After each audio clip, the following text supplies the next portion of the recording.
Story tonight, inmates forced to stay longer in prison, and it's not because they've done anything wrong while serving their time. Their attorney says the state isn't doing a good enough job of keeping track, so now taxpayers are on the hook to pay a large sum of money.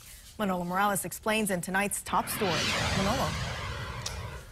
Marissa and Howard, it's not just a few extra days. We're talking about months at a time that the inmates overstayed, and taxpayers are footing the bill in more ways than one.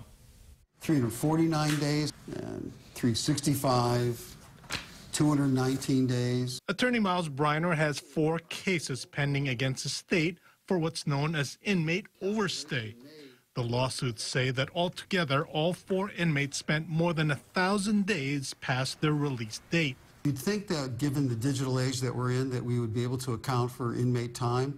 Unfortunately, we have an antiquated system that we use in Hawaii. Someone writes down on a piece of paper the number of hours and days someone's in custody. It's a problem that's costing state taxpayers in at least a couple of different ways. There's the additional money of housing and feeding the inmates all those extra days, as well as the money the state will have to pay because of these lawsuits.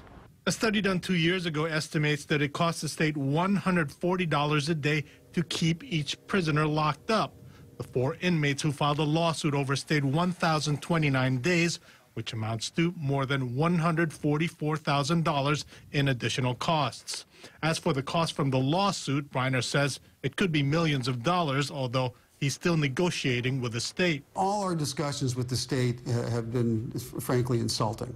The notion that someone's life could be reduced to pennies on the dollar, that doesn't work. Briner says there are likely more cases out there, and a key lawmaker says he's right.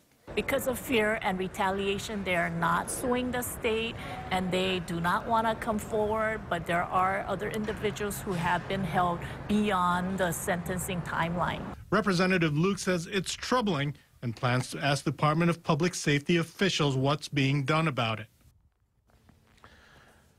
Now, a spokeswoman from DPS sent a statement saying the staff goes through extensive training to ensure timely releases, but they acknowledge that human errors occur and they continue to work on procedural improvements. Marissa.